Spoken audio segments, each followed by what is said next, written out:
Today we have Paul Longley appearing on the podcast. So Paul is from Think Mental Health. I'll let him do a huge introduction to himself and the company. But Paul, I just want to say thanks for coming on the episode today. Really appreciate your time. No problem, Dan. Thanks for inviting me. No worries. So before we get into everything, Paul, just for viewers or the listeners' benefit, you and I met probably back end of 2019 or early 2020, just before COVID hit. So Paul and I were part of a program in Hull called FEO, which is for entrepreneurs only, and it's run by volunteers and top business people within the region, within the Humberside region, predominantly Hull. And there was a lot of budding entrepreneurs in there, and I'd like to say that Paul is one of them budding entrepreneurs. When I first met Paul, he'll share his story. It was exciting to see, obviously, or the transition from when we both met to obviously where you and your company is now. So by no further ado, Paul, if you can give me a bit of an introduction to yourself and the company. Yeah, thanks, Dan. Like you said, I reckon it was September 2019. I got made redundant from a company that I'd worked for 32 years. Wow. And I was getting offers to go back into production where I was, because working 32 years in a company, you get experience, and I was getting phone calls. But I thought the next 18 years of my working life, I wanted to do something that I'm really, really passionate about and really care about. And like you said, I've told my story at FAO about how I suffered with poor mental health.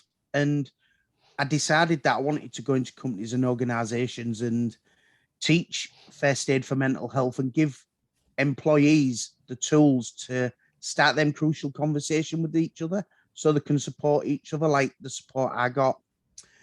And like you say, we met at FAO, and it was just before COVID. So I gave my qualifications, and I didn't tell anybody this, but naively, I didn't know you had to have a teaching qualification to actually go out and deliver.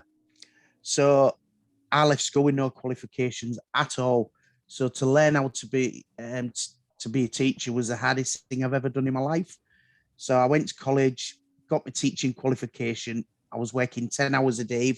I remember even doing 10 hours on Boxing Day and ringing a mate of mine and saying, I can't do this anymore. He said, well, you either follow your dreams or just get a job. It's easy. So I followed my dreams, qualified, and then COVID hit, and I just thought, oh no. So I went out and got a job because we still had to pay our bills. So I was doing Think Mental Health part of the day and working for another company for 12 hours a day. So it wasn't like, when am I going to have a day off? It was when I was going to get sleep. Yeah. It was really hard at the beginning. But then as Think Mental Health grew and was meeting some fantastic organizations, I parted company with the company that I was working for. And here we are. Think Mental Health has grown, and we're helping some fantastic companies, not only in Hull, but in the UK. And we've actually worked globally since probably since August of last year. Fantastic. So, you've, although you only started, when was it, 2019, 2020? 2019, 2020, yeah. Yeah. So, only a few years, and you've already been met by two huge challenges that you've already overcome. So one, the teaching qualification for someone, like you say, you did leave school with qualifications, having to start that again, that's a big hurdle in itself. And then, getting shut down by COVID. Obviously, you're, well, I suppose you could have probably done it over Zoom, couldn't you? Did you manage to provide training through Zoom? But I suppose could have been harder to actually find the clientele, couldn't it? Yeah, it was. Well, to be fair, when COVID hit, we actually had to diversify because companies wasn't having you on site to do any training. So what we did, and we actually collaborated with one of the biggest employers in the city, Smith and Nephew. Yeah. And we developed, along with them, a bespoke course that we developed via Zoom, which we've delivered into 12 countries worldwide, and we've quadrupled their mental health first aiders globally. And it's something that we've still got a partnership with now, and we're developing things as we go along. So we've been able to work via Zoom and work globally but I still love that face-to-face interaction and doing it in person. But in COVID, we had to diversify, and people was in need of that. Yeah, definitely. And I think COVID was probably one of the times where people needed someone like yourself more than ever. A lot of people, I don't know the background, I don't know statistics, but just from what you hear and what you see, a lot more people, I would say, suffered throughout that time than maybe ever before, due to the fact that not being able to see families and friends, potential bereavements due to losses due to COVID, being isolated. All of these things are compounding factors or contributing factors towards, the spiral in someone's mental health. So I think, being present and providing training, and it's not even, well, I don't know, you tell me, but I suppose it's not just about the training you give, it's the support and the tools that people can use in order to overcome, the fact that when they're feeling down, it's not just, here's a bit of paper, this is mental health. It's, these are the tools that can help you in order to sort of get through the day. I think I think you've hit the nail on the head there, because when we talk to organisations and when we deliver the training to the employees, I always say it's the passion that there is out there for everybody to help each other is absolutely brilliant. And when we're delivering our training, I can see the passion of each delegate, that they want to help not only the peers, but they want to help their family and the friends. And I said, if I could bottle up the passion that's out there, I'd be a millionaire, and sold it to these company leaders, because I don't deal a lot in statistics, because I always say I deal in people. But there's one statistic that really does stick in my mind, is 1 in 4 people actually suffer some form of mental health illness in any given year, and that's reportable. So if you think of Hull, where we're based, I think there's roughly about 265,000 people within our city in the outskirts. So if you look at the statistics, 1 in 4, that means there's roughly around 65,000 people in Hull suffering at any given time. We're only touching the tip of the iceberg. So if we can go into a company and organisation and help not only the employees, but then the employees go home and help their family and they help their children, the ripple effect that any company has in our community is absolutely vast. And if any company is on the fence and they don't know which way to go, government statistics state that for every pound spent in health and well-being, the payback's £9.98. So when you look at that, that's better out, less absenteeism, better presenteeism, and just better production while people are on at work. What company wouldn't take it on board and see the employees helping each other? It's absolutely brilliant. Yeah, and I think it's a key point. What you mentioned there is the the £1 to £9, was it 98 return? Yeah. Like you say, I mean, I work for a safety distribution company, and we did a lot of. There's a training consultancy arm. We used to obviously push the mental health side, and it does fall down to the fact that productivity. If you are having one of them bad days, and you can't be asked to do anything, like you say, productivity falls, and running a business is, the productivity is the output. Equals the output. Output is what revenue, product, services, etc. So, it does fall in line. Do you find at the minute? I'm just curious. Do you find that a lot of companies see it as, and I don't mean to be crass, like a waste of money? And when I say a waste of money, it's because they think that investing into something tangible is, they sort of put that in front of investing in people's mental health. Because in the workplace, you've got health and safety, and there's a huge focus on safety. So your PPE, 5 points of PPE, you've got the hierarchy, PPE being the bottom, obviously engineering out issues, blah blah blah, and health is something that's probably kept to the side, although it's equal, health and safety. It's usually safety is the key focus, and health is something that falls by the wayside. Do you find that's still a point, or has there been a sort of huge shift in the last couple of years? No, I think there is a shift. I do take on board what you say, because when you look at budgets for health and safety, how much of the budget is spent on safety and how much of the budget is spent on health and mental health in particular. But the companies I'm dealing with and having meetings with, I would say 99.9% of all companies that I deal with are absolutely fantastic companies that really get it. They're really on board with it and they're really pushing it from the top downwards. I have had a couple of conversations with, should I say that 0.1 of a company that have said to me, I had one person say to me, let's face it, it's the new bad back, which I knew straight away that meeting wasn't going to end up well. And then another one that wasn't interested in the staff outside of work, which we all know that if they've got a problem outside of work and they bring it into work, it affects productivity. And I just thought we're there to help everybody. And if they have got any issues that are outside of work, if we can help them and make them feel appreciated and make them feel that we care, they're going to do better for you. So they're going to make your business better.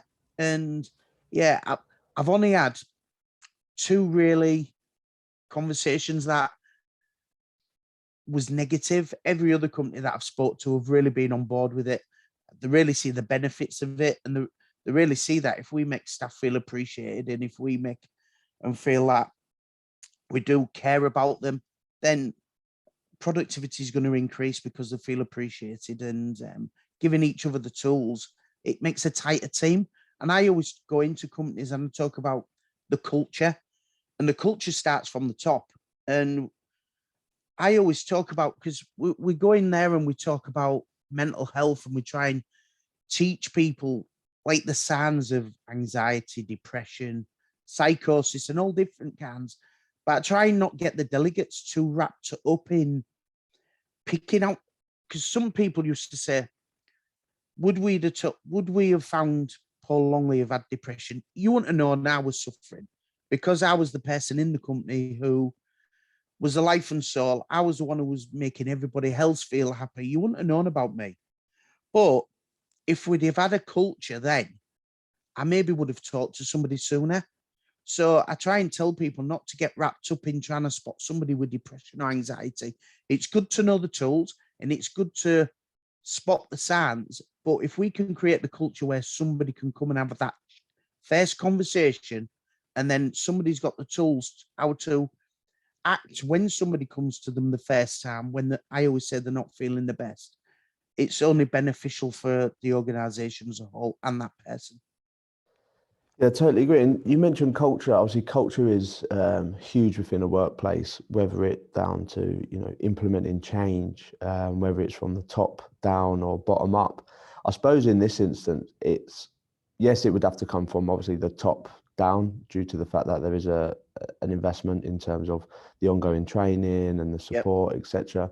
But then I suppose from bottom up, if people are working, you need that culture in that sort of area in order for people to rely on their peers or talk to their peers and go out, and I think, is it a generational thing? Is it more so that the younger generations are more susceptible and accepted of mental health problems when there's, let's say key stakeholders at the top of a company who may be a lot, older, that may be less accepting? Are you finding that, or is it? I think you may be a little bit right, but I've gone into companies and we have, should we say, employees that are the same age as myself, which is over 50. So our culture when we was growing up was man up, you just get on with it. And I think sometimes that we do have that, it's a generation thing, but I think once people have had that little bit of education and we create that culture where they talk, there is a lot of them people, because obviously I'm involved with Andy's Man Club in Hull as well. Yeah. Where we get a lot of our guys that attend Andy's Man Club between 25 and 45 and 45 plus.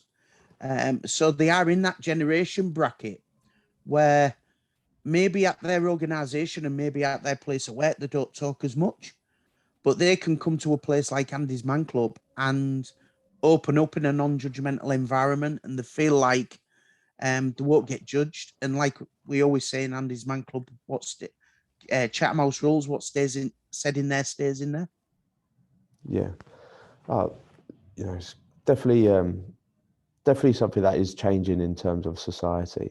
Now, I can tell already just by speaking to yourself already, and obviously I know you through social media and we met before, like you're passionate about helping people. Yes, it's a business, but ultimately at the end of the day, you want to change people's lives. And does that stem from the fact that you have gone through this yourself? Are you able to share as much or as little information on a bit about your story and how you overcome what you went through, and obviously to where you are now, to obviously trying to help people overcome what they went through or what they're going through?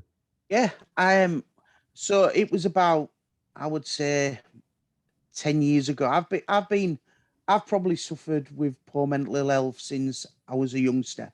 I always overthought things. I never used to think, or I believe I didn't think as children of 14, 15, 16 used to. I used to think about looking after my brothers, looking after my mother, because my dad was a fisherman. He was at sea quite a lot. So he used to say to me, I was the man of the house. And I think I took that literally on board, maybe too much, not his fault. I had a great childhood. Where we lived, it was hard, but I think a lot of people in them days, it was hard. So it's not a woe me story. I had a fantastic childhood, but fast forward 30 odd years and I've got a fantastic family, fantastic children, grandchildren, a wife, and I think I've got a decent house and car. So why would Paul Longley feel suicidal and depressed every single day? I couldn't tell you. It was like a dark cloud that used to come over me. And it got to one point where, where they built a new bridge near Marina? There was a set of traffic lights there, and I nearly walked out in front of a lorry. And luckily, my brother was with me, and it was then I knew I needed help. So I didn't used to speak to my family friends. I went home, spoke to the wife, spoke to a good friend of mine, and I went and got some counselling, went and got some help. But it was really, as a youngster, I was a boxer, I was a rugby player. I thought I was big and tough, so I didn't talk about my emotions, used to keep them all in. But it was at a barbecue where there was 24 of us rugby guys, and I broke down crying and I said, look, I needed some help. And it was there where there was 24 guys there, but because I came out and said, look, I needed some help, four other guys, said they needed help as well. Now we all go out and drink and we talk about football, rugby, family, but we never talk about our feelings and our emotions. And it was only then that we started doing that. And it was a good friend of mine who wanted to give 8 hours a month to charity. And he heard about a charity in Halifax called Andy's Man Club. And he asked me if I'd help him open it in Hull. Now he knew that if I helped him open it, helping others would help me. So I said, yeah. So we started about 4.5, 5 years ago in Hull. We had one club and there was 6 guys. And there was 6 guys for about 10 weeks. But now we've got 7 clubs in and around Hull, and we have over 120 guys each and every week. And to see the change of other men coming through the door with, I had seen same issues as me, similar issues as me. And it was then that I knew that helping others helped me. I always say now, I have bad hours and bad days, bad weeks and bad months like I used to have. And I've got coping mechanisms now. So it was, I always keep a picture of them set of traffic lights because when I do my courses and when I go and deliver talks, them set of traffic lights, I always point out that the reason what I do each and every single day is that I don't want anybody to feel like I did at them traffic lights that day. And I think sharing my story makes employees more open to me. So when I'm delivering my talk, I call my talk my why. So it's why I'm stood in front of them that day. And they'd start telling me their why and why they're passionate about becoming mental health first aiders. And we've done this globally and we've done this locally. I've never met anybody yet that hasn't got a story, don't know anybody who's not affected about mental health. It can either be themselves, their family, or them friends. So to actually give them some tools that they can go out and support their friends, so they don't end up like Paul Longley did. I come out the training courses, and I'm absolutely buzzing. Not because I've given them a qualification, it's because I've given them the tools to talk. Yeah, and I think, firstly, just congratulate you on everything. Obviously, you've overcome. It's tremendous, and you know, I would say unfortunately I've never been in that position, but I can only imagine how that would feel. Especially having family around you and not being able to potentially open up at the time. And I suppose what I'm sort of taking from this is, if you are going through a bad time, talk to someone. Yeah, Because whether it's a close friend, family member, professional, a problem shared is a problem halved. It might just be a huge weight off your shoulder just to get it out there. Um, I just following that, are there any sort of key messages or just a few key points that you would give to someone? Say someone is listening to this and they are struggling a bit, just a couple of, points, whether it is talk to someone or are there any sort of bits of advice or places to go and visit where they can, obviously besides yourself, they might not be yeah. a company, Uh, being an individual, where can they go? well, it's good that we're talking today. There's Andy's Man Club where people can go, where men over 18 can go. It's a place where they can go, non-judgmental environment where you can have, you're welcomed by a, a guy or the team that make you feel really comfortable. You'll get a cup of tea, coffee, biscuit. And if you walk into there, you don't have to talk if you don't want to. You can just sit and listen. It's entirely up to yourself. Now, we run all around the UK. We've got 97 clubs now around the UK. Last year in Hull, we helped 2,800 men. Around the UK, we helped 28,000 men around the UK. So we're from the top of Scotland right down to the bottom of England. But if you don't want to go to Andy's Man Club and you can't turn up in person because you don't feel you can at the moment, if you go on to info@andysmanclub.co.uk, you can register and go on the online meeting. So it doesn't matter where you are in the UK. You can just register and you can sit there tonight or on a Monday night and just share your story. But even online, if you don't want to talk, you don't have to. For ladies in Hull, there's the First Ladies Club in Hull. If you go on info at firstladies.co.uk, they run 7 o'clock on a Wednesday evening, and they do similar processes as an Andy's Man Club, really. If you don't want to talk, you don't have to. They run on a Wednesday night. They have 4 places in Hull where you can go. I think they've got Asda Mount Pleasant, the Wellbeing Hub at the Humber Bridge car park, Echo, which is at Galton Street, and I forgot No Full Boxing Club. So, and they've also got Grimsby as well. So they've got 5 clubs. So you can actually go online. There's Mand. If you want to talk to Mand, there's an app called Quell.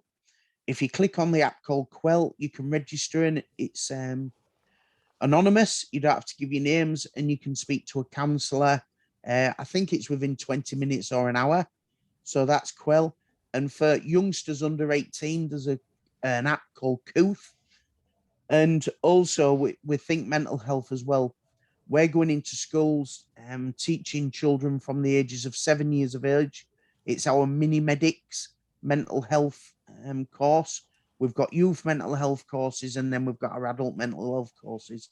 So from starting a couple of years ago with just a vision, we can actually teach mental health from the ages of 7 upwards, which is absolutely fantastic. And like you say, we're in Hull, we do around the UK, and we're actually doing globally now. So I'm really chuffed. So we can help any single person wherever they want.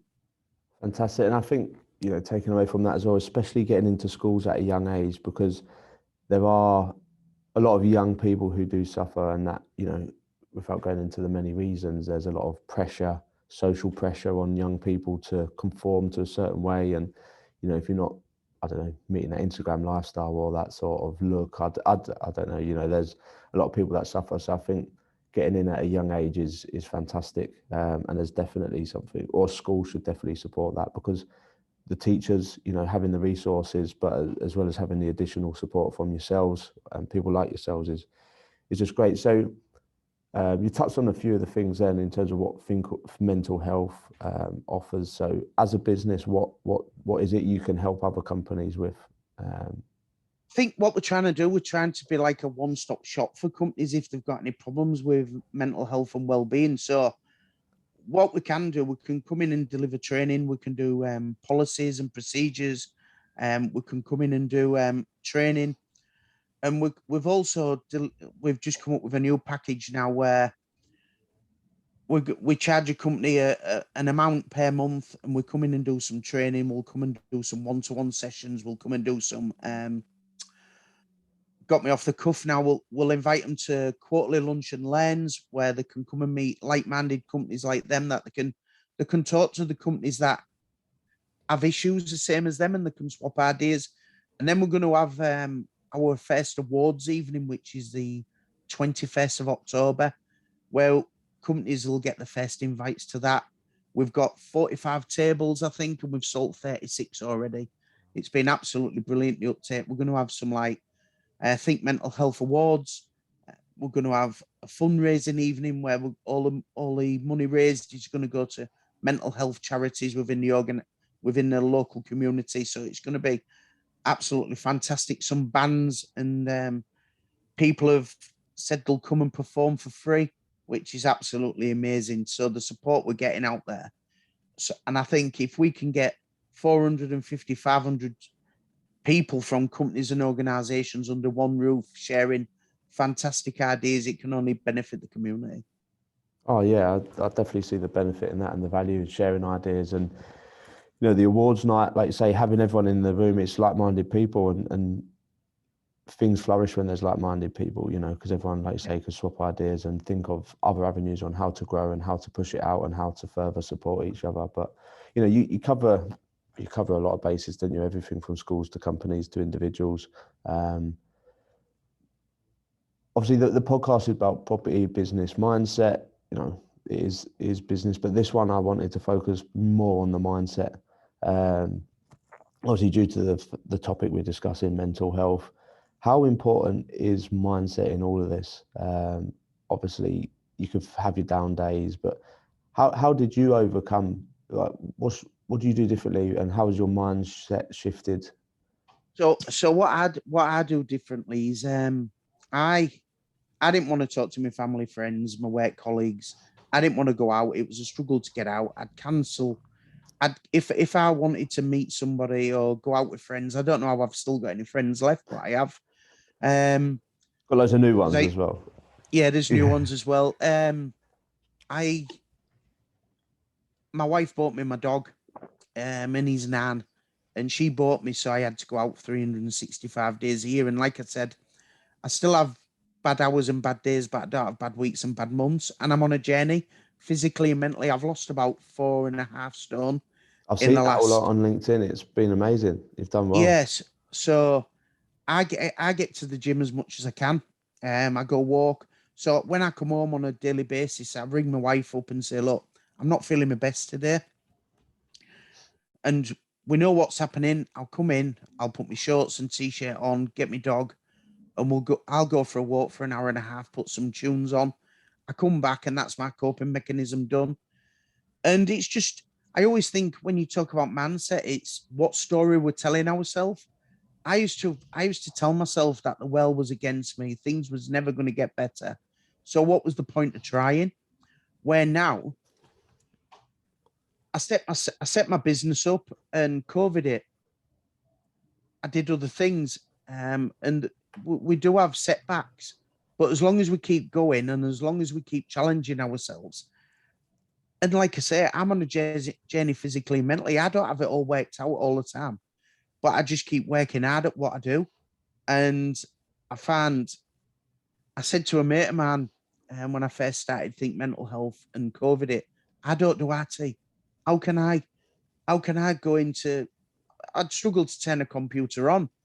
But when we stick at it and when we work hard, we're actually we've just created an e-learning course. We're delivering mental health first aid training globally. I actually do a podcast of my own now, The Hack, which I don't know whether you've seen, with another guy. And considering a year and a half ago or 2 years ago, I didn't do RT. It's if I'd have had that mindset all the time, I would have never done anything. It's just a case of pushing through, set yourself some challenges, setting yourself some goals. Like I said, I've lost a bit of weight this year. I'm doing the Paul for Brain half marathon. I'm doing the Great North Run. I've put myself down in early part of June. I'm doing the 3 Peaks. So it's just challenges that I set myself, because I have to set myself a challenge because it gets the best out of me. So yeah, but going from not wanting to go out my bedroom, it's absolutely fantastic. Oh yeah, you can definitely see the transformation in yourself, and like I say, setting challenges. I think that's important as well. Always having something to work towards, because if you don't have something to work towards, then what are you doing? Do you know what I mean? What's your purpose? What Well, my wife sometimes says to me, Paul, can't you do something just for yourself? But setting these challenges is for myself, because it gets me focused, and it gets me in the gym. Me and my few friends will set each other challenges on our Apple phones, where we set a monthly challenge or a weekly challenge to see who can burn the most calories or go to the gym the most times. Or, you get points for it. So I always say to them, it gets the best out of me that day, because if I didn't want to go to the gym tonight at 7 o'clock, but then I saw one of my mates who challenged me, I can see he's in the gym working out, that gets me there. So it's the support network that you have around you, and it's if you surround yourselves with radiators and not drains, I suppose you've heard that before. Yeah. Set yourself up with radiators and not drains, and people who radiate you, and sometimes they challenge me, but the challenge from a place of love. So anybody can challenge you, but it's just the right way. Yeah, definitely, and I think that's a key point as well. Having people around you who understand the situation, support you, and the challenges. You said your wife said, "Why aren't you doing it for you?" But you're doing it for you. But at the same time, there's secondary benefits whereby, well, I wouldn't say they're secondary benefits; they're just as equal. But other people also benefit. Raising money for charity, the people with you, self-awareness, raising awareness for charities. There's a plethora of reasons there to do it, but especially exercise. I had someone on my podcast. He's my cousin Ryan. He was on one of my early episodes. Ex-army, struggled, mental health. He does a lot of similar things to yourself, but one of his key mechanisms is fitness, exercise and fitness. There's many health benefits, chemically from the brain as well. So. I like the idea of getting a dog as well. That's a good one, getting out, and obviously you get a pet as well. Yeah, like my dog, he's called Buddy. He's my best mate. He can't. He's getting on for 10 now. He's 10 in October, so he can't do as much with me as he used to, and it feels weird when I go for walks and he's not with me, because he can't do them distances anymore. But it's been revolutionary, and I think during COVID, getting out and doing your 1 hour exercise a day got me into walking, which I carry on doing. And you've got to be consistent. A lot of people start stuff and not carry it on, and I'm being guilty of that many times, many times. But like I said, I'm on a journey physically and mentally, and I will get it right. I'm not right all the time.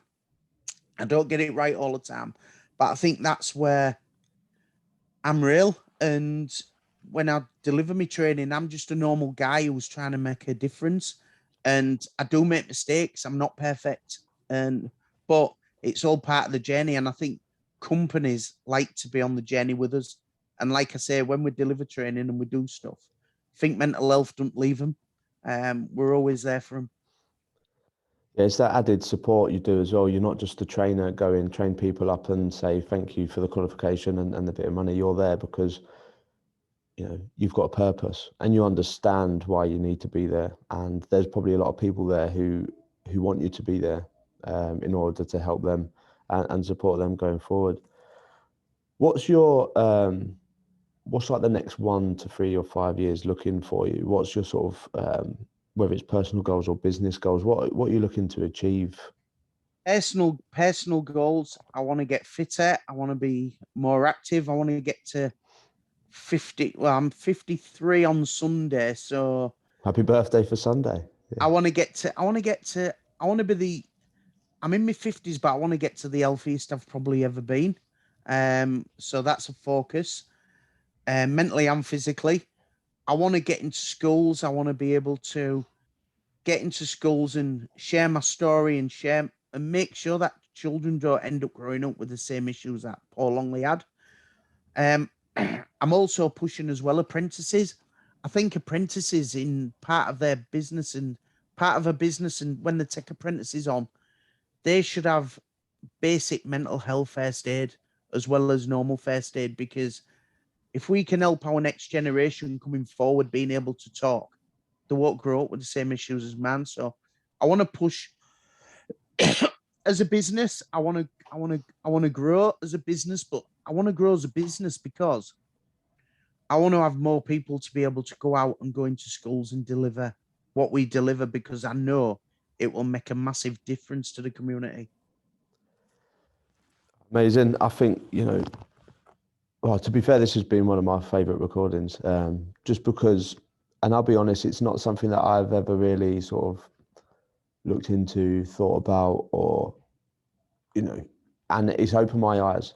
It's opened my eyes, and working for companies, I felt that sometimes the mental health stuff was more of a tick box exercise, but I'm glad to see how companies are changing that. Obviously, it is something that you see all the time in the media. It is something that, like you say, there are people who, when I was at uni, suffer from mental health problems. People I know now suffer from mental health problems, and it's only until people start talking about it that you realise. So I just want to say thanks for coming on. Obviously, one, sharing your story, but two, say thanks for doing what you're doing in the local area, nationally and globally, because there are a lot of people who will benefit. And for the benefit of the listeners, I will obviously put your information, Paul, onto the show notes, as well as the apps, Andy's Man Clubs, because there are people who run businesses that listen to this podcast. It might be something that they want to take into their organisation and utilise, your expertise and your skill set and be able to improve their workforce or help their workforce and support their workforce. So, like I said, I just want to say thanks for sharing your story, because it's quite hard hitting. I'll be honest, listening to that, it started making me feel a bit emotional. And I'm sure many other people will feel the same about that as well. So, like I say, just big thanks to that. How can people get in touch with you, Paul? So they can go on my website. It's www.thinkmentalhealth.co.uk, or email me on paul@thinkmentalhealth.co.uk. And if they just connect with me, they can connect with me on LinkedIn, Think Mental Health on Facebook. And then we can go from there. We can have chats, conversations, and like you say, one fit done for any company, so we can develop bespoke courses just for them or whatever they need. But my philosophy is, if I can help one person each and every day, job done. Amazing. Thanks, Paul. I really appreciate that. Cheers for your time. No problem. Thank you. See you later.